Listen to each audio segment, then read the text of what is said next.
I wanted to share this with you before I take it apart and use it. This is called an Art Batt, and I used a bunch of leftovers from my own projects to spin back into a different yarn. I hate wasting even an inch of this pretty stuff. And as you can see, this is more of a impressionistic, Van Gogh kind of effect, just kind of a spectrum of bright colors. And the short sari silk fibers need these longer fibers, either from bamboo or silk or wool, to hold these tiny short fibers together when you're spinning. You can spin only the very short, fluffy thrums from the factories I've told you about, but they're very short. Let me pull one out for you. Here's a piece. Okay. Sorry for the moving camera there. Okay, you see how short these fibers are? Because they're just little linty things that came out of the machines. There's really not that much there. Hold on. There we go.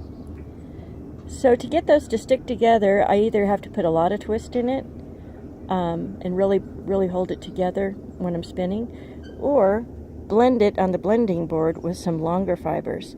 The longer fibers wrap around the shorter ones because I put the long ones down first, then I do layers of the shorter ones, and then finish with a thin layer of the longer fibers.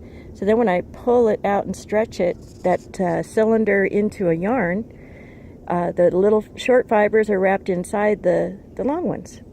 But anyway, this is one of my favorites that I made. It's my saturated primaries that I dyed. And I over dye and I dye to get warm and cool colors together. And I lean more toward shades and tones rather than tints. A tint is where you add white to a color and it becomes more of a pastel or a bright color, and then a bright and clear. And then a tone or a shade, a tone you add gray, and a shade you add black. And those have always been my favorites. My dad was a painter, and all my family are painters, it seems, and everybody seems to lean toward those colors. So before I take this apart and blend it, I thought, well, let me share it. It's already been bumped around a little bit, but it's one of my faves.